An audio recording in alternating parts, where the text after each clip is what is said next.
جماعت اہل حدیث کے مایہ ناز خطیب، مذہبی اسکالر، محترم و مکرم پروفیسر ڈاکٹر عبدالرزاق ساجد کے نیو بیانات، خطبات، دروس قرآن و حدیث کی روشنی میں سننے کے لیے ہمارے یوٹیوب چینل کو سبسکرائب کریں، فیس بک پیج کو بھی فالو کریں۔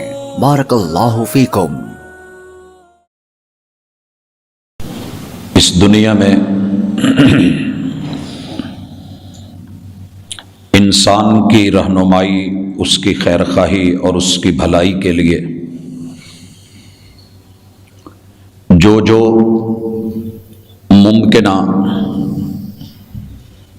پہلو تھے، امور تھے، ان سب کے لیے اللہ نے بندوبست کیا ہے۔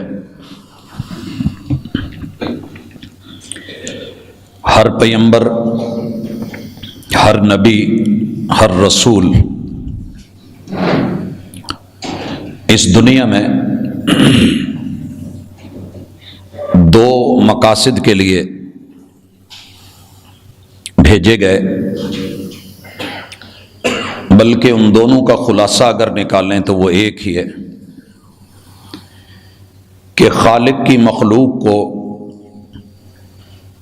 خالق کے ساتھ جوڑ کے رکھنا اور انہیں بھولا ہوا سبق یاد دلانا کہ تمہارا رب، تمہارا الہ، تمہارا مالک، تمہارا خالق، تمہارا رازق، مشکل کشا و حاجت روا، ہر موقع پہ کام آنے والا وہ اکیلا ایک اور یکتا اللہ ہے۔ اس دعوت کو نوح علیہ السلام سے شروع کروایا گیا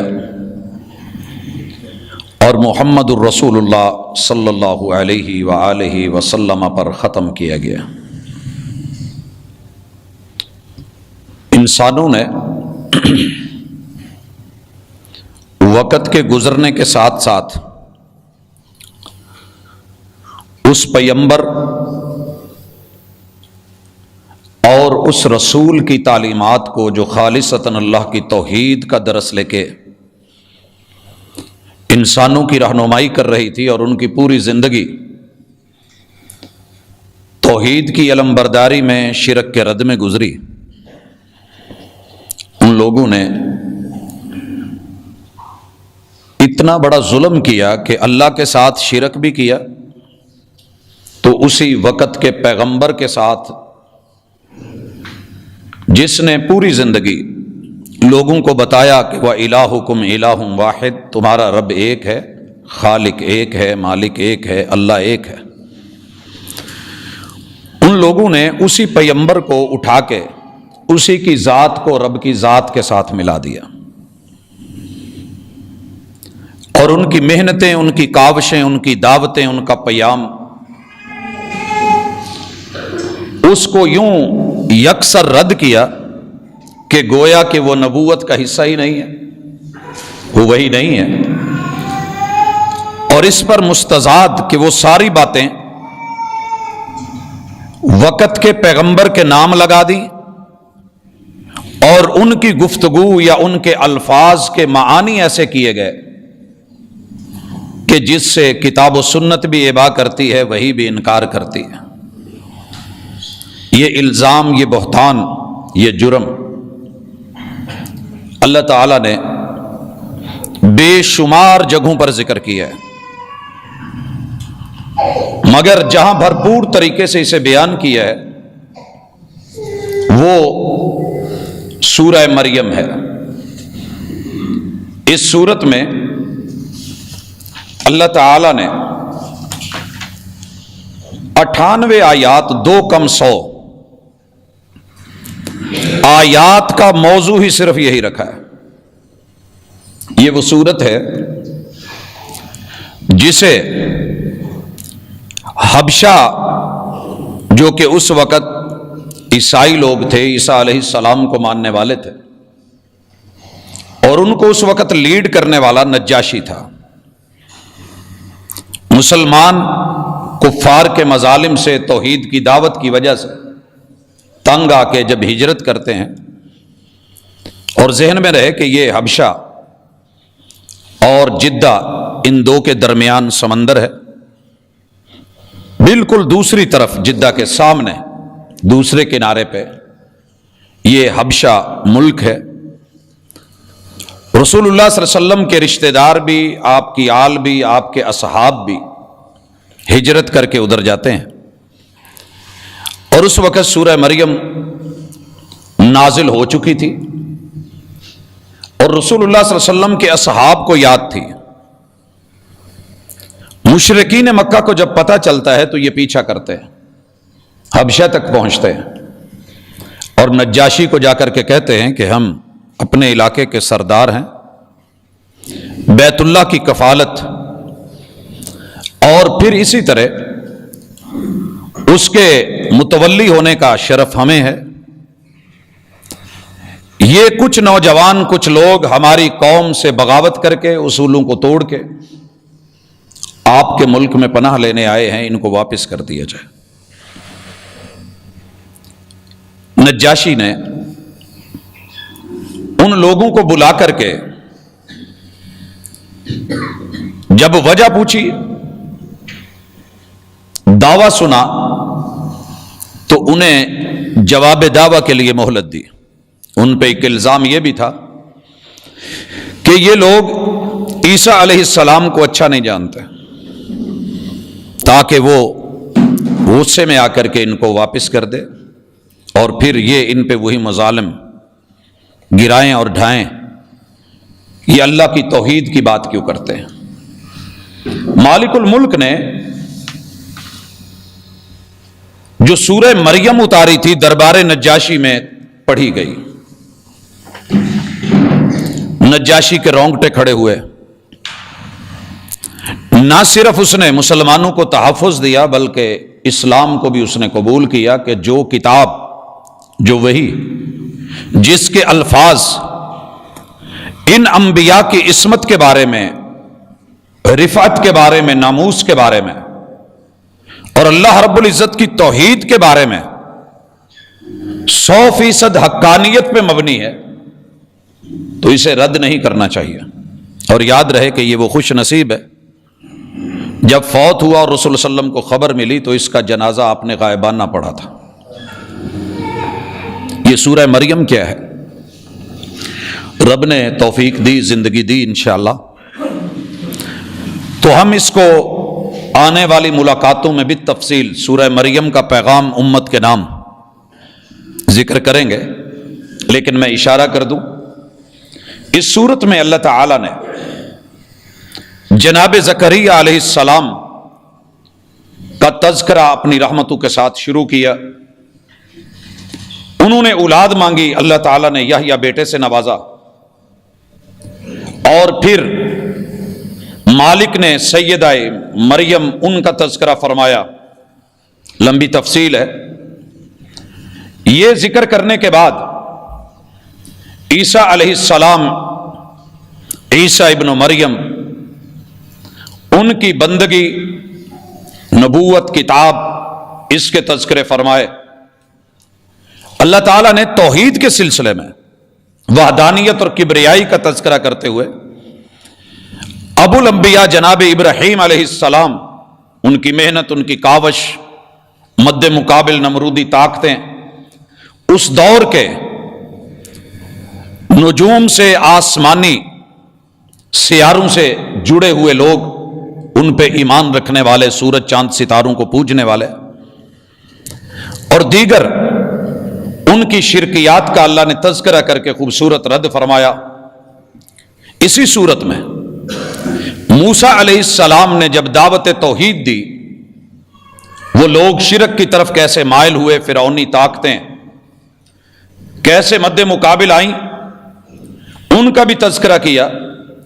اور پھر اللہ تعالی نے آدم علیہ السلام، نوح علیہ السلام، ابراہیم علیہ السلام اور جناب اسرائیل، یاد رہے کہ اسرائیل یعقوب علیہ السلام کا لقب ہے، اور ان کی اولاد کو بنی اسرائیل کہا جاتا ہے، ان کا تذکرہ فرمایا۔ اور توحید کو اللہ تعالیٰ نے غالب کیا، شرک کا رد کیا۔ یوں چلتے چلتے مالک الملک نے اسماعیل علیہ السلام کا بھی ذکر کیا اور پھر عمومی اصول دیے، اور وہاں جا کر کے اللہ نے ایک بات کھل کے کہی، اور وہاں سے ہم آج کی اپنی گفتگو کا آغاز کرتے ہیں۔ اللہ تعالیٰ یہ سارے واقعات بیان کرنے کے بعد یہ کہتے ہیں، لوگوں یاد رکھیے، یوم نحشر المتقین الی الرحمن وفدا۔ ہم نے گزشتہ ملاقات میں اسلام کا قانون سزا و جزا پڑھا تھا۔ یہ سارا پہلو اس میں بھی ہے، ترغیب بھی ترہیب بھی، سزا و جزا دونوں پہلو، انسان کے جرم اور اس کی دنیا میں سزا اور آخرت میں اس گناہ کا، اس کی پاداش میں جو اللہ نے کہا ہے اس کا بھی تذکرہ ہم کرتے ہیں۔ اور یہ سارا جس تناظر میں ہم بات کر رہے ہیں ذہن میں رہے کہ امت مسلمہ دنیا کی واحد امت دیکھی گئی ہے کہ جو جتنے خالص، جتنے صاف، جتنے ستھرے اور جتنے پیور تھے، جن کا عقیدہ خالص تھا، جس میں ملاوٹ کی کوئی گنجائش نہیں تھی، اور یہ ملاوٹ ہونے بھی نہیں دیتے تھے، کٹ جایا کرتے تھے، لوگ ان کو ابلتے ہوئے تیل میں ان کا وجود ڈال دیتے تھے، ہڈیاں گوشت الگ ہو جاتے تھے، لیکن یہ لا الہ الا اللہ کے اوپر کمپرومائز نہیں کرتے تھے۔ یہاں میں سورہ مریم کی ان آیات کو پڑھنے سے پہلے بنی اسرائیل کے دور کا ایک واقعہ جسے رسول اللہ صلی اللہ علیہ وسلم نے بیان کیا، امام احمد بن حنبل نے کتاب الزہد کے اندر اس کا تذکرہ فرمایا۔ دو لوگ مسافر تھے، سفر پہ تھے، راستے میں ایک آشیانے سے گزر ہوا۔ وہ آستانہ یہ شرط رکھتا تھا کہ یہاں سے جو بھی گزرے گا کوئی نذرانہ دے کے جائے گا۔ یہ مسافر تھے، ان کے پاس کچھ نہیں تھا، دونوں نے اپنا معاملہ ذکر کیا کہ ہم دے نہیں سکتے۔ انہوں نے کہا کہ کوئی بات نہیں، اگر آپ کے پاس کچھ نہیں تو یہیں سے مکھی پکڑو، گردن مروڑو اور اسے وار دو، لیکن گزرنا اسی طرح ہوگا وگرنہ مار دیے جاؤ گے۔ رسول کریم علیہ الصلاۃ والسلام فرماتے ہیں دونوں نے مشورہ کیا، ایک کہنے لگا کہ جان کا معاملہ ہے، مکھی کی کیا ویلیو ہے، نوٹ کیجئے نذرانہ تھا، اگر کسی دربار پر، مزار پر کسی کے گلے میں کوئی چیز ڈالنی، سینکڑوں ہزاروں نیتیں ہو سکتی ہیں، یہ بھی ہے وہ بھی ہے، ہمارے پاس ہیلے بہانے ہو سکتے ہیں، جی میرا مقصد شرک تو نہیں ہے، یہ اللہ والے تھے، جاتے جاتے میں نے ان کو کچھ دے دیا کہ چلیں در و دیوار بن جائیں گے، عمارت بن جائے گی، یا یہاں لوگ آئیں گے لنگر کھا لیں گے۔ اس نے کہا ایسے نہیں کروں گا۔ ایک نے مکھی پکڑی، نذرانہ پیش کیا، انہوں نے چھوڑ دیا، راستہ صاف کر دیا، جاؤ۔ دوسرا انکاری ہو گیا، آپ اور میں اسے شاید بے وقوف سمجھیں کہ یار اپنی جان کا مسئلہ تھا، چھوٹی سی بات پہ اڑ گیا، بعد میں جا کے توبہ کر لیتا، مجبور تھا نا، دل سے تو نہیں مان رہا تھا۔ اس شخص نے مکھی کا نذرانہ بھی پیش نہیں کیا، انہوں نے مار دیا۔ محبوب علیہ الصلوۃ والسلام وحی والی سچی زبان سے فرماتے ہیں، ایک آدمی ایک مکھی کی وجہ سے جنت میں چلا گیا، اور دوسرا ایک مکھی کی وجہ سے جہنم میں چلا گیا۔ جنت اور جہنم آپ کے میرے ہاتھ میں نہیں ہے، جس کو مرضی جہنمی بنا دیں، جس کو جنتی بنا دیں، لیکن کسی بھی قانون کی، قاعدے کی، ضابطے کی، اصول کی، کسی تاریخی حوالے کی یا رسول اللہ صلی اللہ علیہ وسلم کی زبان سے نکلے ہوئے وحی کے بیان سے اس کی تصدیق کی، اس کی وضاحت تو ہم کر سکتے ہیں۔ دیکھ لیجئے کیا تھا نذرانے میں۔ آج ہمارے یہ نذرانے معمولی کیس سمجھے جاتے ہیں، اللہ نے اتنا بھی گوارا نہیں کیا۔ اب یہاں پہ سزا و جزا کو مد نظر رکھ کے یہ بیان پڑھیے، اور بالخصوص جو ہم دسمبر کی 25 تاریخ کو، جسے رواداری کہا جاتا ہے، ہم سایہ داری بولا جاتا ہے، وہ جی بندے میں اتنی بھی سختی نہیں ہونی چاہیے، وہ بھی تو ہمیں عید پہ مبارک دیتے ہیں، عید مبارک کہہ کے جھک کے ملتے ہیں،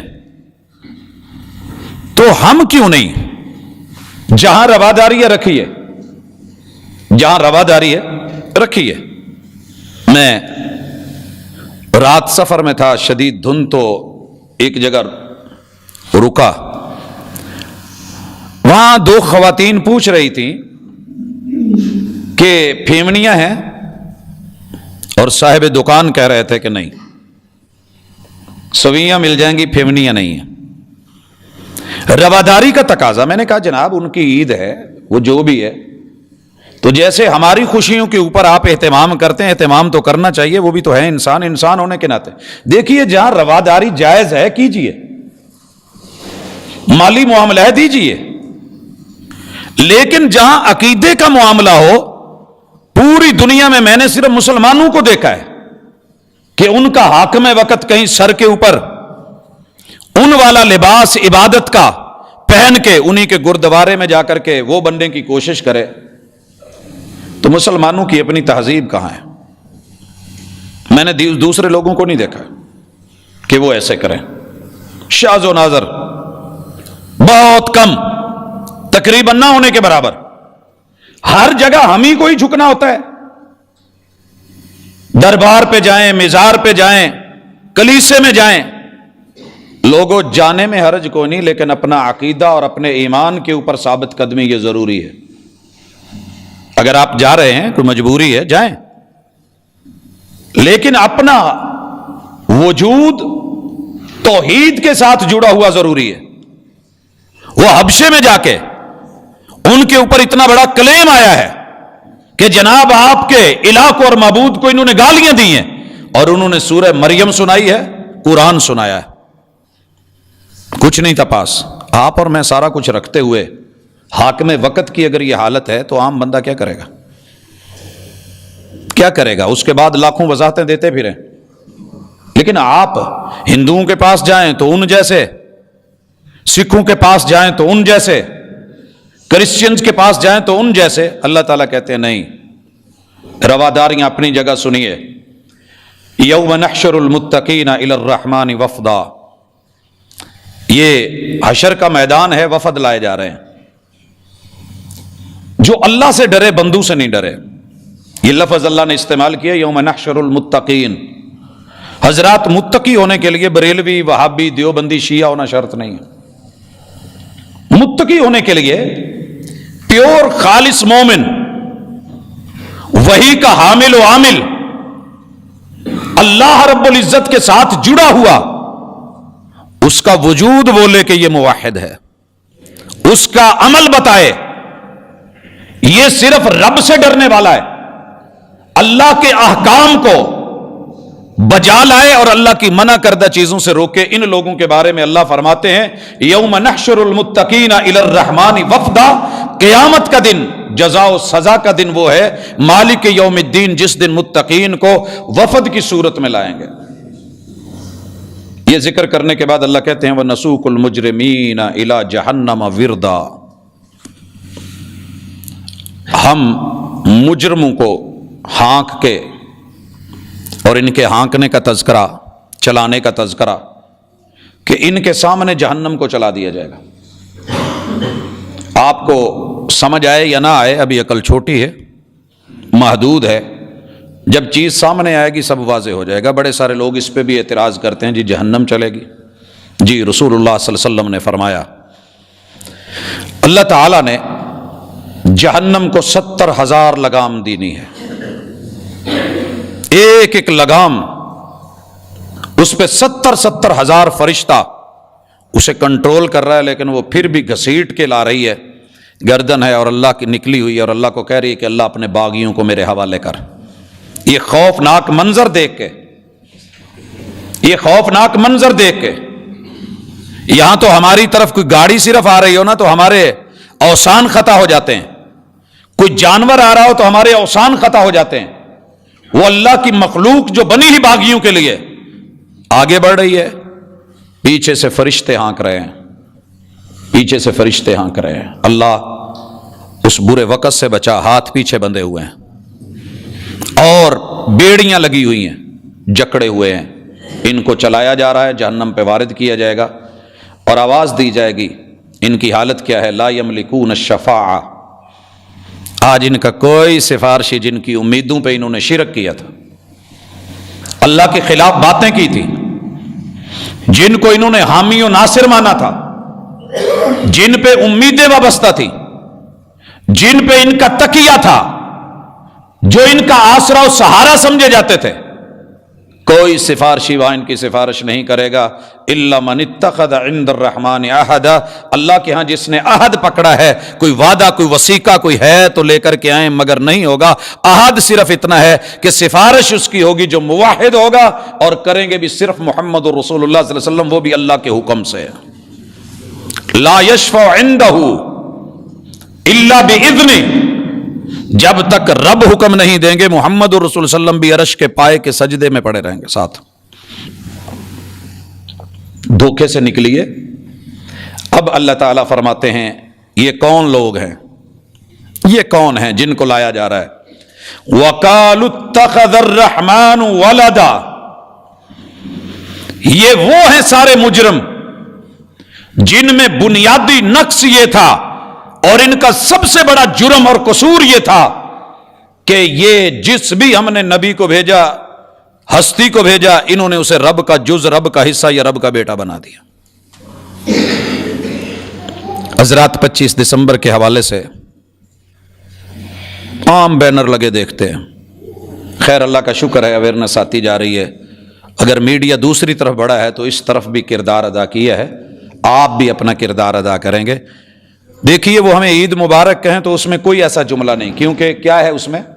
تقبل اللہ منی ومنکم، جو نیک اعمال ہیں اللہ قبول کرے، یہ دعا ہے ہماری عید کی، اللہ میرے اور آپ کے نیک اعمال کو قبول کرے۔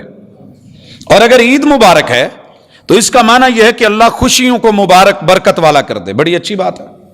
لیکن جب آپ اور میں کہتے ہیں کہ ہیپی کرسمس یا کسی بھی دوسرے لفظ میں اس کو چینج کر کے، مانا تو صرف اتنا ہے نا کہ خوشی کا دن ہے، آج 25 دسمبر کو اللہ تعالیٰ نے عیسیٰ علیہ السلام کو جنم دیا ہے، اللہ نے بیٹے کو پیدا کیا، یہ مانا، یہ عقیدہ، یہ سوچ، یہ فکر 23 سال محمد رسول اللہ صلی اللہ علیہ وسلم نے اس کے لیے مارے کھائی ہیں۔ آپ اور میں کیسے امتی ہیں، کیسی ہماری غیرت ہے، کیسی ہماری رسول صلی اللہ علیہ وسلم کی ناموس کے اوپر، اللہ کی ناموس اور توحید کے حوالے سے کس قدر ہم گرتے جا رہے ہیں۔ کیا ملے گا ان کی جو ہے وہ اس طریقے سے اللہ کے ساتھ شرکیہ جملے بول کے اس کو 2 منٹ کے لیے خوش کرنے کے لیے رحمان کو ناراض کر کے ملے گا کیا؟ کیا لینا چاہتے ہیں؟ رواداری؟ بھاڑ میں جائے ایسی رواداری جو انسان کے وجود کو آگ میں جلائے، جو ماں باپ کو ناراض کرے، جو رب کو ناراض کرے، جو انبیاء علیہ السلام کو ناراض کرے۔ وہ لوگوں ایک طرف اللہ تعالیٰ نے خود عیسیٰ علیہ السلام کا ذکر کیا ہے، کل قیامت کے دن اللہ پوچھیں گے اے عیسیٰ اَأَنْتَ قُلْتَ لِلنَّاسِ، ان کو تو نے کہا تھا کہ میں رب کا بیٹا ہوں؟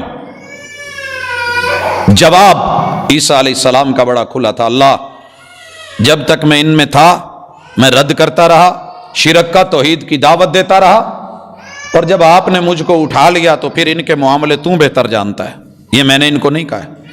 من میں آیا کر لیا، جو آیا کہہ لیا، ایسی ہمسائیگی سے تنہائی بہتر، جو کل کو آپ کو ایسے وفد میں شامل کر دے، یا مجھے جو اللہ کے دشمن، توحید کے دشمن، وَقَالُوا اتَّخَذَ الرَّحْمَنُ وَلَدًا، ان کے بول یہ ہیں، ان کا کہنا یہ ہے کہ رب نے بیٹا بنا لیا ہے۔ لَقَدْ جِئْتُمْ شَيْئًا اِدَّا، میں لفظ اِدّا کا پنجابی میں یا اردو میں مفہوم یا ترجمانی پوری واضح کر ہی نہیں سکتا، ساری فصاحتوں اور بلاغتوں کو اکٹھا کر کے 150 کے لگ بھگ تفاسیر کو اٹھا کے دکھائیں، پڑھیں، ورق گردانی کریں۔ اللہ تعالی نے لفظ ایسا استعمال کیا ہے، اللہ اکبر، ادا، ایسی گھنونی حرکت، ایسی گالی، ایسا بول کہ جس کی شناعت، جس کی گندگی، جس کا بوجھ، جس کا وزن جس کی درد، جس کی تکلیف بیان سے بھی باہر ہو. اللہ کہتے ہیں ظالموں لقد جئتم شیئا ادا، تمہیں اس طرح کے بول بولنے کے لیے صرف میری ذات ملی تھی. میں نے جتنے انبیاء ان کو بھیجا اسی مقصد کے لیے بھیجا کہ جا کے میری توحید بتاؤ اور ان کو بتاؤ کہ یہ فرشتے میری بیٹیاں نہیں ہیں، میرا کوئی بیٹا نہیں ہے، میں ایک اکیلی ہستی ہوں. اور تم کہہ رہے ہو کہ رحمان نے بیٹا بنا لیا. اللہ ایک اور جگہ بڑا شرطیہ کہتے ہیں، وہ سنیے. اللہ کہتے ہیں کہ لوگوں میں اپنے محبوب کو کہہ رہا ہوں، سنیے کہ اگر یہ سارے مل کے نسب کے ماہر مل کے دنیا کے وسیقے اور نویسے لا کے پرانی تحریریں اور سارے صحیفے لا کے آسمانی اور الہامی کتابیں لا کے کسی جگہ سے ایک صفحہ یا ایک سطر ثابت کر دیں کہ میرا کوئی بیٹا ہے، اور اللہ تعالیٰ نے محبوب کو کہا کہ اعلانیہ کہنا ہے، چپ نہیں ہونا. اور یہ سبق آپ کو بھی ہے، جو حکم اللہ نبی کو دیتے ہیں وہ بالتبع آپ کے ہر امتی کو بھی وہی حکم ہوتا ہے. اللہ کہتے ہیں کل، محبوب ان کو کہہ دیں. یہ کل کا حکم خلفائے اربعہ کے لیے بھی ہے، یہ عشرہ مبشرہ کے لیے بھی ہے، یہ میرے محبوب کے اہل بیت اطہار کے ایک ایک فرد کے لیے بھی ہے، اور یہی حکم میرے محبوب کے سارے اصحاب کے لیے ہے. تمام تابعین، تبع تابعین، محدثین، فقہا، مفسرین، میرے پیغمبر کے ایک ایک امتی جس نے بھی کلمہ پڑھا ہے وہ سنے اور بولے اور کہے قل ان کان للرحمن ولد. تم حقیقت سے رب کا نسب نامہ صرف ثابت کر دو، کوئی دلیل، کوئی پروف، کوئی شہادت، کوئی گواہی، کوئی ایویڈنس کسی طرح کا میسر ہے لے کر کے آؤ. وثیقہ ہو، اللہ کے سائن ہوں، رب نے بھیجا ہو، جبریل امین لے کر کے آئے ہوں، کوئی ثبوت ملے. قل ان کان للرحمن ولد فانا اول العابدین. محبوب ان کو کہہ دو میں رب کا در چھوڑ کے، اللہ کا گھر چھوڑ کے، مسجدیں چھوڑ کے، میں اللہ کے جتنے بھی زمین کے اوپر رب کے لیے جھکنا ہے میں وہ چھوڑ کے تم ثابت کر کے دو، جو ثابت کر کے دے گا اس کے قدموں میں میں محمد صلی اللہ علیہ وسلم اپنا سر رکھ دوں گا، میں اس کی بندگی کروں گا، میں رب کی بندگی چھوڑ دوں گا. رب کا جز جو ہوا، اللہ کا حصہ جو ہوا، ایک پانی نہر میں آیا ہے تو یہ سمندر کا پانی ہے، میں پی سکتا ہوں، کوئی حرج نہیں. کیوں سمندر کا پانی ہے؟ اللہ نے پوری روح زمین جس پہ کھڑی کی ہے نیچے سمندر چلایا ہے، پانیوں پہ اس کو فٹ بال بنایا ہے. ان پانیوں کو سورج اور چاند سے مد و جزر دے کے آبی بخارات بنا کے اٹھا کے ٹینکروں میں لاد کر کے شمالی پہاڑی علاقوں پہ بلندیوں پہ پھینک کے بارش برسوا کر کے سورج کو دور رکھ کے گلیشیئر بنا کے ضرورت کے مطابق ہلکا ہلکا پگھلا کے ان کے چشمے، ان کی ندیاں جاری کر کے دریاؤں میں بھیج کے نہریں نکلوا کے، سوئے نکلوا کے تیرے میرے علاقے تلک یہ گزر رہا ہے. آپ کی مدینہ ٹاؤن سے اور عبداللہ پور سے یہ نہر گزر رہی ہے گٹ والا. یہ پانی کا تسلسل اسی سے ہے جو تمہارے استعمال کا ہوا دیا جائے گا، باقی پھر سمندر میں میرا تو سرکل چل رہا ہے. ہاں یہ کس کا حصہ ہے؟ قطرہ ملا سمندر سے سمندر ہو گیا. ارے اگر کوئی اللہ کا بیٹا ہے تو پھر وہ اللہ کا حصہ ہوا اور رب ہوا نا. ظالموں اتنی بڑی گالی مکہ والوں نے کہا تھا، کیا بولا تھا؟ صف لنا الرحمن،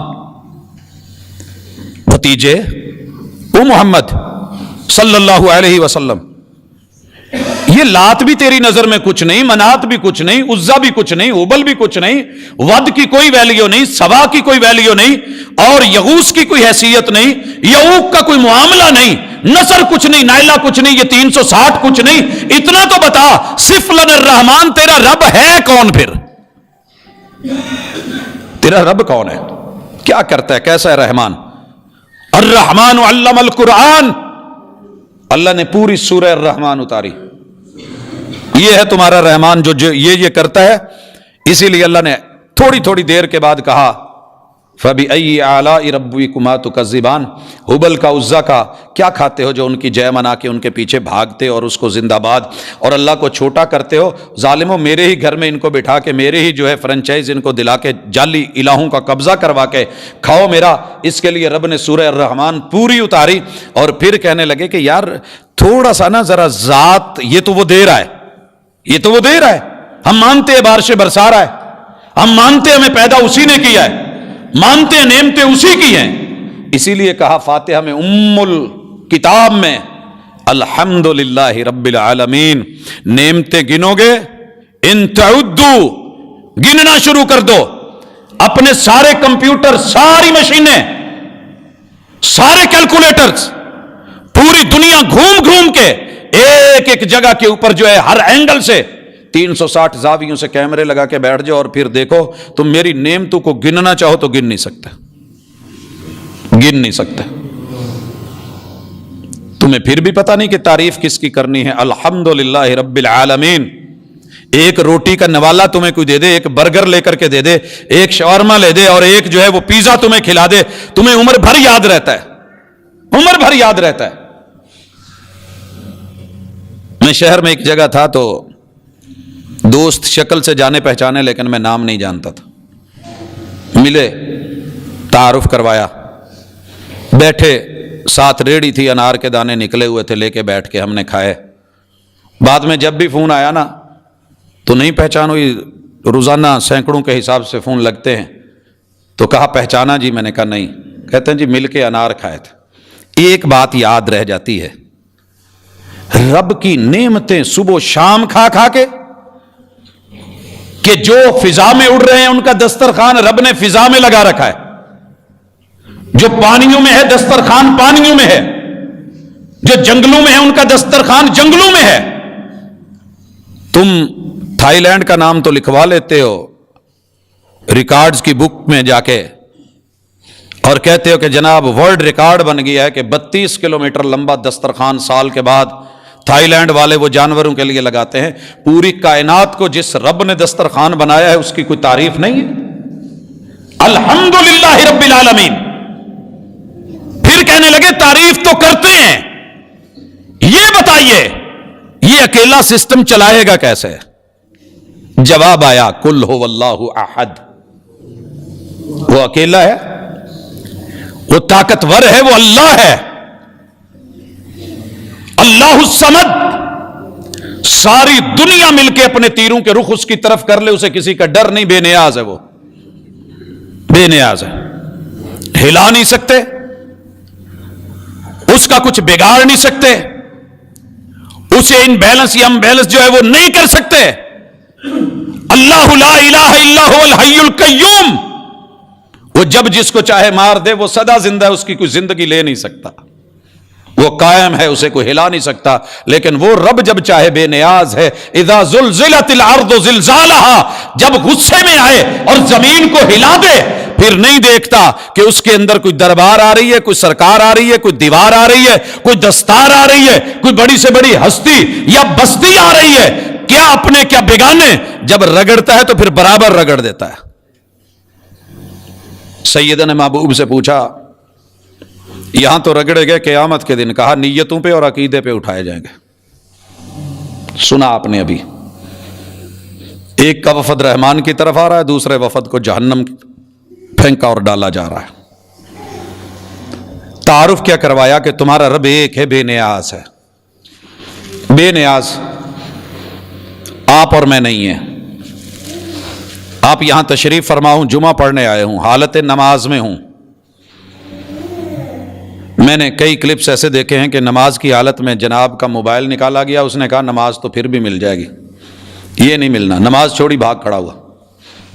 آپ نے یہ بھی دیکھا ہوگا کہ ٹرین سے اتر کے جماعت کروائی جا رہی ہے، ٹرین نے ہارن دیا ہے، ابھی رکعتیں رہتی تھی یا کچھ رہتا تھا، پتہ نہیں پڑا ہے کچھ کہ نہیں پڑا، جلدی جلدی سمیٹ جوتے پکڑ اور بھاگنے کی کہ نماز تو پھر بھی پڑھی جائے گی، ٹرین نکل گئی تو سامان بھی اندر، باقی مسائل بنیں گے۔ انسان بے نیاز نہیں ہے، نیاز مند ہے، ضرورت مند ہے، حاجت مند ہے، جڑا ہوا ہے، مجبور ہو جاتا ہے، ہاتھ کھڑے کر لیتا ہے، بیوی بچوں کو سامنے دیکھ کے پریشان ہو جاتا ہے۔ بڑے بڑے طاقتور جج ہم نے دیکھے، جب بچوں کا معاملہ آیا تو ڈھیلے پڑ گئے. قانون کے پہرے دار دیکھے, جب اپنے پہ آئی تو سائیڈ پہ ہو گئے, سائیڈ پہ ہو گئے. اللہ کہتے ہیں اللہ الصمد, تیرا رب بے نیاز ہے. کیوں بے نیاز ہے؟ سب سے بڑی پرابلم ہوتی ہے بے نیازی کی بیوی کی وجہ سے. انسان کی مجبوری ہے, اللہ نے اس کی جن سے مخالف بنائی ہے, اس کے ساتھ اسے جوڑا ہے, اس کی اٹریکشن اور طاقت اور ضرورت رکھی ہے, محتاج رکھا ہے. عورت کو مرد کا, مرد کو عورت کا, یہ بے نیاز نہیں ہو سکتے. یہی وجہ ہے کہ جوانی پکڑتے ہیں تو 100 ہیلے بہانے, ادھر ادھر کی باتیں, جن جنات, آسیب, جادو, تعویذات, معلوم نہیں کون کون سی چیزیں. کوئی ڈرامے کہتا ہے, کوئی حقیقت کہتا ہے, کوئی کچھ کہتا ہے, کوئی کچھ کہہ رہا ہوتا ہے. مسائل پہ مسائل الجھے ہوئے. اور اگر عمر گزر رہی اور نہ کریں شادی, باپ نہ سنے تو ہمارے پاس آ جاتے ہیں. بڑی ساری چٹیں, بڑے سارے میسج روزانہ آتے ہیں, ساجد صاحب ہمارے ابو بھی آ جائیں گے, ذرا کہہ دینا کہ وہ ہماری بھی سوچیں. اپنی تیسری کروا لی اور ہماری پہلی بھی نہیں ہونے دے رہا. کام پہ جا رہا ہوتا ہے, راستے میں پہنچتا ہے, پتہ چلتا ہے کہ گھر میں مسئلہ بن گیا. بیگم کا فون آتا ہے, سارا کچھ وائنڈ اپ کر کے میں نے میٹنگ سے لوگوں کو اٹھتے دیکھا ہے. بعد میں بات ہوگی جی, یہی وائنڈ اپ کرتے ہیں, بعد میں دیکھیں گے. مجبور ہیں, ضرورت مند ہیں, نیاز مند ہیں, بے نیاز نہیں ہیں. بچوں کا معاملہ ہے.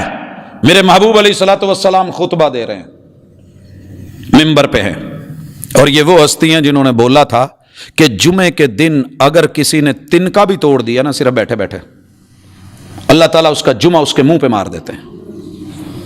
ساتھ بیٹھے بندے کو آواز دے کے اشارہ کر کے صرف کہا, ایسے نہیں ایسے, یا دور سے صرف سلام ایسے بھی بولا, خطبہ جمعہ کے دوران, اس کا جمعہ باطل, جمعہ باطل. کبھی کبھی سمجھ آتی ہے یہ باتیں.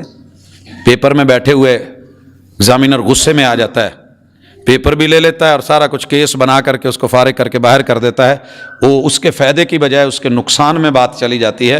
رسول اللہ صلی اللہ علیہ وسلم خطبہ دے رہے ہیں, اور میرے محبوب کے نواسے, ایک مرتبہ نواسی سیدہ امامہ, سیدہ زینب کی بیٹی, ایک مرتبہ یہ دونوں شہزادے جبہ پہن کے ماں نے چلا دیا, اور مسجد کے صحن میں دونوں کے پاؤں جل رہے ہیں, لڑکھڑا رہے ہیں شہزادے.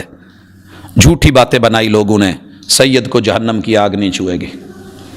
کائنات کے جنت کے سید, جنتی سیدوں کے سردار سید, میرے نبی کا خون سید, سورج کی دھوپ سے پاؤں جلے. میرے محبوب نے خطبہ چھوڑا ہے, فوری اترے گئے. بے نیاز ہوتے تو رہتے, پھر کیا ہوا؟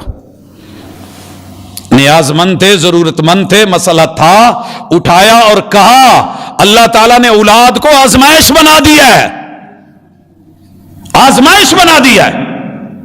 لیکن رب کیا ہے؟ اللہ الصمد. تیرا رب پیٹ کے معاملے سے, کھانے کے معاملے سے, پینے کے معاملے سے, ان سے بھی بے نیاز ہے, اور خون کے رشتوں کے معاملے سے بھی بے نیاز ہے. لم یلد تمہارے رب کی بیوی نہیں ہے, بیوی ہوتی تو بچے ہوتے. اصول ہے تمہاری دنیا کا. رب کے بچے بنا رہے ہو, کیا کر رہے ہو؟ لم یلد, تمہارے رب کی نہ بیوی, نہ بیوی کی خواہش, نہ تمنا, نہ آرزو, نہ چاہت, نہ وہ محتاج, نہ وہ بیوی کا نیاز مند, نہ اس کے سامنے اسے جھکنا پڑتا ہے, نہ کچھ کہنا پڑتا ہے, نہ بیوی کی وجہ سے کئی چیزوں سے روکا جاتا ہے تو رکنا پڑتا ہے. بڑے بڑے چودھری اور خان اور مالدار, پیسے والے, دھڑلے والے, بڑے بڑے دبنگ افیسرز کو دیکھا ہے, بیوی کی ایک کال کے اوپر جو لوگوں سے بڑے سخت لہجے میں بول رہے ہوتے ہیں, بڑی عاجزیاں آ جاتی ہیں. اللہ تعالیٰ کہتے ہیں نہیں ہے میری کوئی ایسی چیز کہ جس پہ مجھے عاجز ہونا پڑے, نہیں ہے میری بیوی. لم یلد, میں نے کسی کو جنم نہیں دیا, میری اولاد نہیں ہے. لم یلد, میں اولاد کا محتاج نہیں ہوں. لم یلد, نہیں ہے میرے بچے.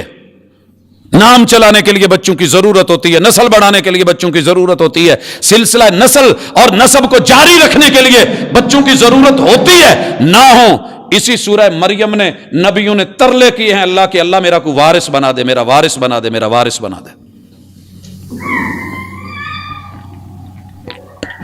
اتنی واضح بات اور تعارف کے بعد اللہ نے پھر بات نہیں چھوڑی, اور ساتھ میں یہ بھی کہہ دیا وَلَمْ يُولَدْ, نہ تمہارے رب کا باپ ہے نہ ماں ہے، نہ بھائی ہے، نہ بہن ہے. ولم یولد، تیرے رب کا جنم کا ولادت کا معاملہ ہی نہیں ہے. رب کا نور پیدا نہیں ہوتا. وہ تو عیسائی تھے، انہوں نے عیسیٰ علیہ السلام کو کہہ دیا مسلمانوں تم بھی توجہ کرو. آپ نے کہا کہ محمد صلی اللہ علیہ وسلم رب کا نور، رب کا جز، رب کا حصہ ہیں. الصلاۃ والسلام علیک یا نور من نور اللہ. قرآن کہہ رہا ہے ان لوگوں نے لقد جئتم شیئا ادا، میرا کوئی پارٹنر نہیں. ولم یکن لہ کفوا احد. اتنا بڑا بوجھ، اتنا بڑا الزام، اتنا بڑا بہتان کہہ کیا رہے ہو؟ تکاد السماوات یتفطرن من، تمہارے اس جملے میں کڑواہٹ اتنی ہے، یہ مجرمانہ اتنا ہے، یہ اتنا خوفناک، اتنا دردناک، اتنا اذیتناک، اتنا پریشان کن ہے کہ اگر آسمانوں کے اندر یہ صلاحیت ہوتی کہ وہ درد محسوس کرتے تو تمہارے اس جملے کی وجہ سے کہ اللہ کا بیٹا ہے میرے آسمان ساتوں کے ساتوں پھٹ جاتے. اتنا خوفناک دھماکہ، ایسا حملہ، ایسا انفجار، اللہ کے اوپر اس قسم کا بہتان، اتنی بڑی گالی، اتنا بڑا جرم. اور ظالموں آسمان پھٹ جاتے. وَتَنشَقُّ الْأَرْضُ، زمین اپنے منہ کھول دیتی، ڈھیلی ہو جاتی، پوری انسانیت کو اپنے اندر لے لیتی. کیا پہاڑ، کیا زمین، کیا حجر، کیا شجر، خوف کی وجہ سے، تکلیف کی وجہ سے، جیسے ہم نہیں کرتے ہاں ہے. اگر ان کے اندر میں نے یہ چیز رکھی ہوتی، اس جملے کا مجرمانہ ہونا، اتنا بڑا جرم، اتنی بڑی گالی، بنایا میں نے ہے، تم میری مخلوق ہو اور میری مخلوق کو اٹھا کے تم میرا جز، میرا حصہ، میرا نور، میری اولاد، میرے ماں باپ، میرے بہن بھائی، میرے ساجی، میرے شریک، میرے رشتہ دار، میرے حصے دار بنا رہے ہو. سورہ اخلاص ایسے نہیں اتاری گئی، اور سارے مسالک کو رب نے ایسے، معجزہ ہے قرآن کا، معجزہ ہے. اگر معجزہ نہ ہوتا تو کم از کم بریلوی مسلک کی سورت کو کبھی پڑھتا ہی نہ. اس پہ کیس ہوتے، ہوا ہے کیس. میں میاں چنو میں تھا. ایک دوست نے سورہ اخلاص کی تفسیر سنی، اسے اچھا لگا. اس نے اپنی دکان کے سامنے جو گرین بیلٹ تھا دو سڑکوں کے درمیان، اس پہ سورہ اخلاص سادے ترجمے کے ساتھ بورڈ پہ لکھوا کے وہاں لگا دی. وہاں کیس ہوا، FIR کٹی، رقیبوں نے رپٹ لکھوائی ہے جا کے تھانے میں. کیا رپٹ تھی؟ کہ یہ لوگ اللہ کا نام لکھ رہے ہیں، سورہ اخلاص لکھی ہے. پوچھا گیا پھر کیا ہوا؟ سورہ اخلاص لکھی ہے. قرآن کہتے ہیں جی یہ ہمارے عقیدے کے خلاف، ہمارے مذہب کے خلاف قرآن سے ڈھونڈ کے لکھا ہے. لیکن اللہ کا معجزہ، قرآن کا معجزہ دیکھیے. پوری دنیا میں نے دیکھا ہے کسی بھی مسلک کا مسلمان ہو، نماز میں سب سے زیادہ جس سورت کو پڑھتا ہے قل ھو اللہ کو پڑھتا ہے. کسی بھی نماز میں، کسی بھی رکعت میں پڑھنی، وہ اکثر قل ھو اللہ احد. بلکہ رسول اللہ صلی اللہ علیہ وسلم کے ایک صحابی تھے، وہ جب بھی کوئی سورت پڑھتے تو سورت کے ساتھ سورہ اخلاص ملا لیتے. آپ علیہ الصلوۃ والسلام تک بات پہنچی. آپ نے پوچھا یہ کیا کرتے ہو؟ کہنے لگے جی مجھے رب سے پیار ہی اتنا ہے، اس میں جو اللہ کا اخلاص، اللہ کی توحید، اس کی وحدانیت، اس کی یکتائی کا تذکرہ ہے، مجھے اچھا لگتا ہے. محمد الرسول اللہ صلی اللہ علیہ وسلم نے اس کی تعریف فرمائی. یہ سورت پڑھ کے ترجمہ جانتے ہوئے بھی پھر اگر عیسیٰ رب کے بیٹے ہیں اور عیسائی مجرم ہے، اور محمد الرسول اللہ صلی اللہ علیہ وسلم رب کا نور، رب کا جز، رب کا حصہ ہے، تو یہ کلمہ گو بھی مجرم ہے. اور قرآن انہی مجرموں کے بارے میں کھلے لفظوں میں کہہ رہا ہے وَنَسُوقُ الْمُجْرِمِينَ إِلَى جَهَنَّمَ وِرْدًا. لائن سارے سفارشی، بات نہیں بنے گی. ان کا جرم یہ ہے انہوں نے اللہ کے ساتھ شریک ٹھہرایا ہے. لَقَدْ جِئْتُمْ شَيْئًا إِدًّا، تم بہت بڑے بہتان، الزام، گالیوں کے ساتھ آئے ہو. تَكَادُ السَّمَاوَاتُ يَتَفَطَّرْنَ مِنْ، قریب ہے کہ آسمان پھٹ جائیں. وَتَنشَقُّ الْأَرْضُ، زمین اپنے منہ کھول لے. وَتَخِرُّ الْجِبَالُ حَدًّا، جتنے پہاڑی سلسلے ہیں یہ منہ کے بل آ گرے. اتنا دردناک جملہ ہے یہ کرسمس، اور آپ اس کو ہیپی کہہ کے، میری کہہ کے، اس کے اوپر مبارکیں دے کے اللہ نے بیٹے کو جنا ہے، خوش ہوں، مبارک ہے آپ کو. نہ قابل معافی ہے، لیکن معافی مانگ لیجئے. اللہ تعالیٰ نے موت کا در بند ہونے سے پہلے اور موت سے پہلے اللہ تعالیٰ نے اس کی توبہ رکھی ہے. استغفار کریں. اگر کوئی ایسا جملہ لکھا گیا ہے اسے مٹائیں، اس کا رد کریں، تردید کریں، اور اس کو اپنے پیجز پہ، اپنے صفحات پہ، اپنے دماغ میں، اپنے دل میں جگہ دیں اور بٹھائیں. اللہ رب العزت یہ باتیں کہہ کے کہ آسمان پھٹ جائیں، زمین جو ہے وہ اپنے منہ کھول دے، ان بیلنس ہو جائے. بھائیو، فٹ بال کا منہ کھلے تو کیا ہوگا؟ کیا بنے گا؟ اس کا کام کی رہے گی. اسی طرح اللہ کہتے ہیں کہ پہاڑ گر پڑیں. کیوں؟ ان دعوا للرحمن ولدا، ان ظالموں نے اللہ کی اولاد کا تذکرہ کیا ہے، دعویٰ کیا ہے کہ اللہ کی اولاد ہے، اللہ کے بیٹے ہیں. وما ينبغي للرحمن ان يتخذ ولدا، تیرے رب کے لیے یہ جائز ہے ہی نہیں. میں نہیں کہتا جائز، یہ ترجمہ درست ہے. تیرے رب کے شیان شان ہی نہیں ہے، تیرے رب کے شیان شان ہی نہیں ہے کہ وہ اپنی اولاد، اپنے بچے جو ہے وہ بنائے. ان کلو، سنیے، سب کے سب، من فی السماوات والارض، آسمانوں اور زمینوں میں جتنے بھی ہیں، الا آتی الرحمن عبدا، یہ سب رب کے بندے ہیں. یہ بندے جو بھی ہیں، آدم علیہ السلام سے لے کے محمد رسول صلی اللہ علیہ وسلم تک سارے انبیاء، اللہ کے سارے فرشتے، نہ وہ رب کی بیٹیاں ہیں نہ یہ رب کے بیٹے ہیں. جو جو آسمانوں میں ہے، جو جو زمینوں میں ہے، تیرے رب کا بندہ ہے. ایاک نعبد، غلام ہے، اللہ کے اشاروں کا پابند ہے. جو رب حکم دیں گے اسے ماننا پڑے گا. تیرا رب کسی کا پابند نہیں ہے، وہ خالق ہے، یہ مخلوق ہے. حضرات، یہ اللہ تعالیٰ کہتے ہیں کہ ہاں اللہ نے ان کو گن لیا ہے، ان کے ساتھ جو وعیدیں ہیں وہ پوری ہیں. اور ایک ایک بندے نے قیامت کے دن گروپ کی شکل میں، تو میں مجرموں کو چلاؤں گا، لیکن ان کے اپنے دنیا کے گروپ نہیں ہوں گے، اپنی ایک اکیلی جان ہوگی. وَكُلُّهُمْ آتِيهِ يَوْمَ الْقِيَامَةِ فَرْدًا، انفرادی طور پہ ایک ایک مجرم اکیلا پھنسا ہوا گا. کوئی کسی کا مددگار، یار، پیسہ لگانے والا، رشوت دے کے چھڑا لینے والا یا سفارش کرنے والا، کوئی کسی کے کام نہیں آئے گا. اللہ کہتے ہیں ان الذین آمنوا وعملوا الصالحات، ہاں جو پکا پختہ ایمان لائے، خالص ایمان اور صالح عمل، سیجعل لہ الرحمن ودا، محبتیں رب انہی کو دے گا جو موحد ہوں گے. اللہ ہمیں موحد بنا دے، اللہ ہمیں توحید کی نعمت سے مالا مال کر دے. اللہ ہمیں اس جرم سے، اس گناہ سے زندگی کے اندر اللہ معافی مانگنے کی توفیق دے. اور ہم معافی مانگتے ہیں اگر کہیں ایسا ہوا ہو. اللہ جن بھائیوں نے ایسا کبھی کیا ہے یا جن بہنوں سے کچھ ایسا ہو گیا ہے شعوری طور پہ یا لاشعوری طور پہ، اللہ انہیں معاف کر دے، اللہ انہیں معافی کی توفیق دے دے. بھائیو، شرک زہر سے بڑا یا محبت عیسوی کے نام پہ کسی بھی شکل میں آیا، کیا خیال ہے؟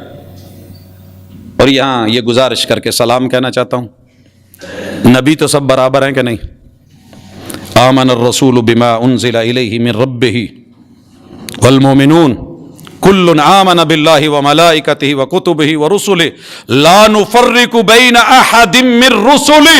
ہم مسلمان اللہ کے نبیوں میں سے کسی نبی کی شان، عزت، آبرو اور رسالت کے اندر فرق نہیں کرتے، سب رب کے رسول ہیں. 12 ربیع الاول کو رسول اللہ صلی اللہ علیہ وسلم کو کتنی شان دی تھی؟ آج 25 دسمبر کو بھی تو اتنے ہی بازار سجنے چاہیے تھے نا. کیا خیال ہے؟ یہ بھی تو نبی ہے، ان کو بھی تو اتھارٹی دیتے. باقی انبیاء بھی تو ہیں، 1.25 لاکھ انبیاء ہیں. سال کے 360 دنوں میں ہر دن میں کتنے انبیاء علیہ السلام کا آپ کو جو ہے کوئی دن ایسا بچے گا کہ جب یہ گلی، یہ محلے، یہ بازار نہ سجائے جائیں؟ نکال دیجئے اس آیت کو قرآن سے، لا نفرق بین احد من رسلہ. لیکن حقیقت یہ ہے، جس کی پیدائش ہو جائے، جس کی ولادت ہو جائے، جس کے امی ابو ہوں، جس کا ددیال ننیال ہو، جس کے سسرال ہوں، جس کی ماشاءاللہ بیویاں ہوں، جس کے حجرے ہوں، جس کی اولاد ہو، 3 بیٹے 4 بیٹیاں ہوں، جس کے داماد ہوں، جس کے نواسے اور نواسیاں ہوں، وہ رب کا جز نہیں ہو سکتا، کیونکہ تیرے رب کا نہ کوئی باپ ہے۔ ساری پڑھی لکھی دنیا مل کے اللہ کا باپ ثابت کر دے، نام بتا دے، اماں ثابت کر دے، اماں کا نام دے دے، ددیال کا کوئی سلسلہ بتا دے، ننیال بتا دے، سسرال بتا دے۔ حضرات ہم حاضر ہیں، جتنی گزر گئی انتظار کرتے گزر گئی، گالیاں ضرور آئیں، مندے ضرور نکالے گئے، برا بھلا ضرور کہا گیا، الزام تراشیاں ہوئی، کمنٹس بڑے غلط غلط پاس ہوئے، لیکن لا نخاف فی اللہ لومۃ لائم، اللہ کی توحید کے لیے کسی ملامت گر کی ملامت سے ہم گھبرایا بھی نہیں کرتے، شرمایا بھی نہیں کرتے، ڈرا بھی نہیں کرتے۔ حق حق ہے، سچ سچ ہے، توحید ہی کامیابی کی ضمانت ہے اور جنت میں جانے کے لیے ایک بنیادی ذریعہ، اور یہی وہ ایڈمیشن ہے، یہی وہ داخلہ ہے۔ اس کے لیے بغیر کوئی بھی عمل کارگر نہیں، منہ پہ مار دیا جاتا ہے۔ اور ایڈمیشن کے لیے ایک ہی شرط ہے کہ اللہ کو ایک وحدہ لا شریک مانو، اس کا کوئی جز نہیں، کوئی بیٹیاں نہیں، کوئی بیٹے نہیں، کوئی اولاد نہیں۔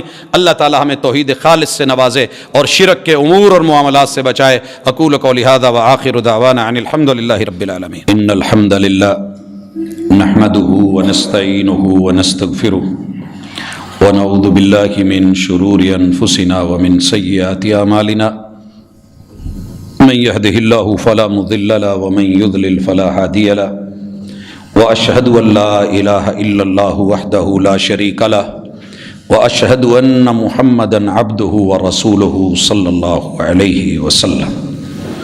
حاضرین مجلس، احباب گرامی، اللہ وحدہ لا شریک پر ایمان اللہ ہمارے نصیب میں کیا ہے۔ شکر ہے تیرا کہ 6.25 ارب لوگ اس سے محروم ہیں، تو نے یہ توحید کی دولت سے مالا مال کیا ہے، اور یہ 2.25 ارب کلمہ گو، ان کے اندر جو عملی کوتاہیاں ہیں عقیدے میں، عمل میں، اللہ اس کی صفائی اور ستھرائی کے لیے آج کی یہ گفتگو خالصتاً اصلاحی بنیادوں پہ تھی، تنقید برائے تنقید نہیں، برائے اصلاح ہے۔ ہم نے اپنے گریبانوں میں جھانکا ہے، جہاں غلطیاں ہیں اللہ صحیح کرنے کی توفیق دے۔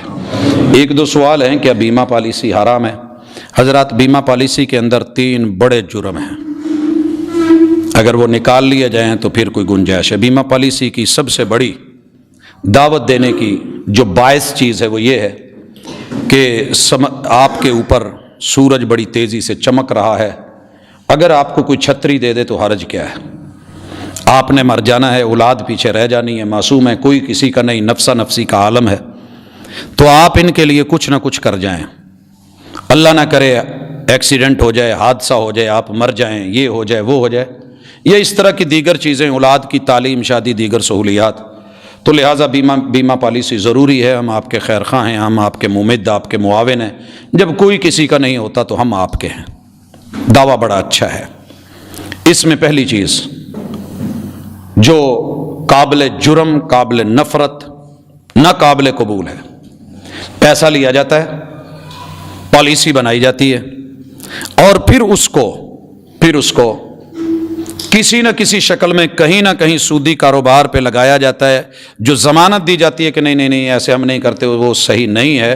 کیونکہ میرے ساتھ 3 ملک عزیز کی بڑی کمپنیوں کے نمائندوں نے جب بات کی، اور اس میں جو ان کے دعوے تھے، ان میں سے ایک دعویٰ یہ بھی تھا کہ ہماری سعودیہ میں بلڈنگیں، ہم وہ ایسے، تو میں وہاں کے چپے چپے سے واقف تھا، تو میں نے کہا جناب مجھے تھوڑا سا ایڈریس دیجئے، اطلاع دیجئے، 10 منٹ کے بعد رپورٹ آپ کے سامنے ہوگی کہ آپ صحیح کہہ رہے ہیں، لیکن ادھر ادھر آئیں بائیں شائیں دیگر معاملات، کوئی واضح گارنٹی نہیں ہے کہ یہ پیسہ کہاں لگایا جاتا ہے، کیونکہ مجھے اپنا پیسہ لگا کر کے اپنے بچوں کو رزق دینا ہے، تو مجھے اس کے لیے حلال چاہیے۔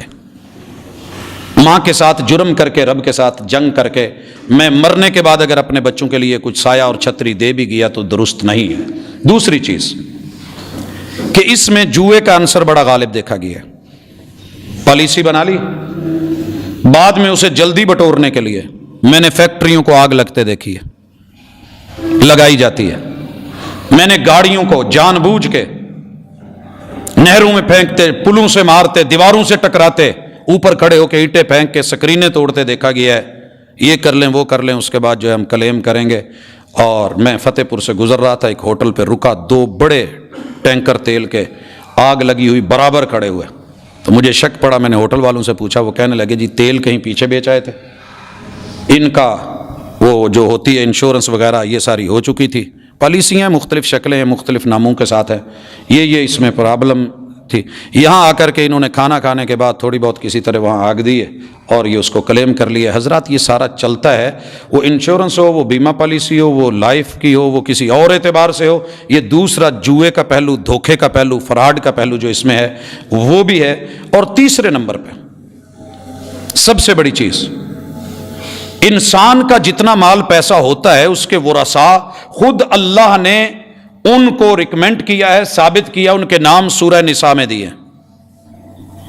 مگر یہاں پالیسیوں میں جس کا آپ نام دیں گے، بیوی یا بیٹا یا کوئی بھی رشتہ دار، یہ اسی کو ملنے والا ہے، باقیوں کو اس کے اندر دال نہیں گلتی.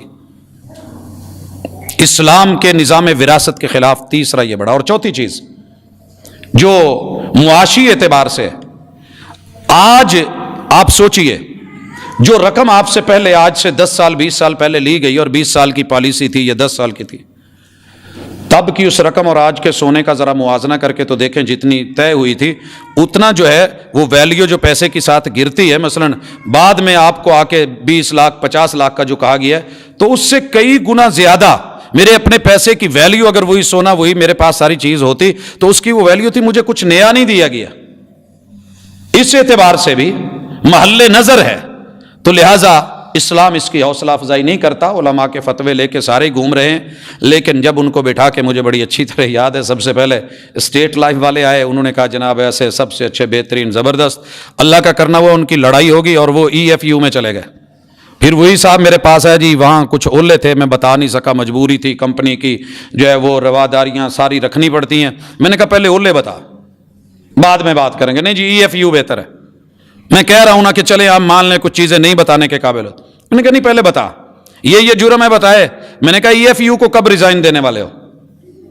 کہتا نہیں اب میرا جو ہے نا زبردست ان سے پیکج ہے. اللہ کا کرنا ہوا کچھ عرصے کے بعد وہ تکافل میں پھر تشریف لائے، کہنے لگے جی EFU میں بھی یہ پرابلمس تھی. میں نے کہا تکافل میں؟ کہتے نہیں اس میں نہیں ہے. میں نے کہا اللہ کرے کوئی نئی کمپنی لاج ہو، پھر آپ آنا، پھر ہم انشاءاللہ آپ کے ساتھ مل بیٹھیں گے. حضرات عام آدمی سے بات کر کے دھوکہ دے لینا بڑا آسان ہے. اگر امام سکتہ نہ کرے تو مقتدی سورہ فاتحہ امام کے پیچھے کیسے پڑھے؟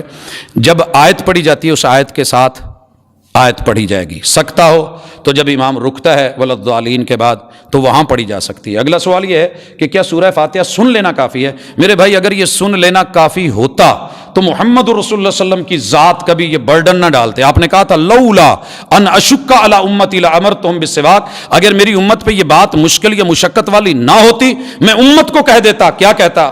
کہ وہ مسواک کریں ہر نماز ہر وضو کے ساتھ. لیکن مشکل ہے، میں اس وجہ سے یہ نہیں کہہ رہا. تو نبی کبھی مشکل نہیں امت پہ ڈالتے، جو فرض ہوتا ہے وہی. آپ نے کہا تھا لا صلاۃ لمن لم یقرأ بفاتحۃ الکتاب، جس نے فاتحہ نہیں پڑھی ہے اس کی نماز نہیں ہوئی ہے، نہیں ہوئی ہے. باقی جس روایت کو لا کر کے یہ دیا جاتا ہے کہ جی امام کی نماز، تو پھر امام نے نماز پڑھ لی، آپ کیا کر رہے ہیں پیچھے؟ امام نے پڑھ لی، آپ کیا کر رہے ہیں پیچھے؟ وہ جی اللہ نے روکا ہے فَإِذَا قَرَأْتَ الْقُرْآنَ وَإِذَا قُرِئَ الْقُرْآنُ، یہ سورہ اعراف کی جو آیات ہے ان کا حوالہ دیا جاتا ہے. نہ اس میں نماز کا نہ اس میں فاتحہ کا ذکر، اوورآل قرآن کا ہے. مشرکین نے کہا تھا کہ لا تسمعوا لهذا القرآن، اللہ نے کہا وَإِذَا قُرِئَ الْقُرْآنُ فَاسْتَمِعُوا لَهُ، انہوں نے کہا نہ سنو، اللہ نے کہا سنو. انہوں نے کہا تھا شور ڈال دو، اللہ نے کہا وَأَنصِتُوا، چپ رہو. انہوں نے بولا لعلکم تغلبون، تاکہ تم غالب آ جاؤ. اللہ نے کہا لعلکم تفلحون، تاکہ تم ترحمون، تمہارے اوپر رحم کیا جائے. تو یہ اس کا جواب تھا. اور اگر یہ فاتحہ کے بارے میں تو اگلی آیت بھی پڑھ لیں سورہ اعراف کی. اللہ کہہ رہے ہیں کہ دل میں پڑھ، کہتے ہیں جی وہاں فاتحہ کا نام نہیں، تو وہاں یہاں کہاں ہے؟ رسول اللہ صلی اللہ علیہ وسلم نے واضح کہا ہے فاتحہ کے بغیر نماز نہیں ہوتی. میرے دوست تھے، احباب تھے، ملنے والے، اسی پہ بحث ہوئی، حتیٰ کہ چائے پہ تشریف لائے. چائے ماشاءاللہ عصر کے بعد کا ٹائم تھا، بڑی بھرپور چائے دی گئی، بڑے بڑے مٹکے اور مگے جو ہیں وہ رکھے گئے. جب ڈھکنے اٹھائے تو کہنے لگے کہ باجی پتی ڈالنا بھول گئی ہے، ذرا انہیں دوبارہ کہہ دیں. بلایا گیا بچے کو، بھیجی گئی اندر ٹرے بھیجی گئی پتی کے لیے. دوبارہ آئے تو پھر وہ ویسے کی ویسے وائٹ چائے. میں نے کہا یار دودھ زیادہ اچھا ہوتا ہے، پی لے. کہنے نہیں جی چائے پینے ہیں، ہمیں سے دودھ نہیں پیا جاتا، آپ کی مہربانی کہیں. تیسری دفعہ بھیجی چائے پھر سفید. اور پتہ جو جملے سنے میں نے وہ 3 جملے تھے. جب پہلی مرتبہ آئی تو ہم نے کہا باجی بھول گئی ہے. دوسری دفعہ جب آئی تو ہم نے کہا کہ باجی شاید نہ سن دی نہیں. تیسری مرتبہ جب ویسے آئی ہے تو پتہ یہ چلا کہ باجی نو دیسدا بھی نہیں تو باجی تہاڈی مانتی بھی نہیں. میں نے کہا جی آپ مہمان ہیں جو کہہ سکتے ہیں میزبان ہوں, میں کیا کہوں. میں نے اپنے کپ سے ڈھکنا اٹھایا تو پتی پوری تھی. میں نے کہا جناب آپ وہ پیجئے میں یہ لیتا ہوں. کہا تہاڈی, میں نے کہا وہ جو آپ نے باتیں کی ہے نا کہ باجی سنتی نہیں, باجی دیکھتی نہیں, باجی جو ہے وہ مانتی نہیں اور ایسے زدل ہے, وہ آپ کی بات نہیں سنتی. میں نے کہا ہاں جو کہا ہے وہ سنا ہے, لیکن یہ دیکھیے میں پی رہا ہوں تو آپ نے پی لی. ادھر ہے نا کوئی ضروری تو نہیں پتی چائے کے لیے. کہنے لگا جی پتی نہ ہوئے تو چاہ کا دی. میں کہ سونے ہو جی فاتحہ نہ ہوئے تو نماز کا دی. آقا نے بولا ہے یہ میں پی رہا ہوں آپ کو مل جائے گی, آپ پئیں یا نہ پئیں, میں پی رہا ہوں نا آپ کو پہنچ جائے گی. وہ آپ نے پی, ہم نے کب پی, ہمارا تو نام بدنام کیا ہے ہم نے. امام نے پڑھی تو سب کی ہو گئی, چاہے میں نے پی تو باقی رہ گئے. اللہ سے ڈریں کچھ. ایسے ہی اپنی ضد اور انا پہ ہم اڑے ہوئے ہیں. رسول صلی اللہ علیہ وسلم نے کہہ دیا نہیں ہوتی, ہم بھی کہیں گے نہیں ہوتی. کیوں نہیں ہوتی, میرا رب جانتا ہے. سبحانک اللہم و بحمدک اشہد ان لا الہ الا انت.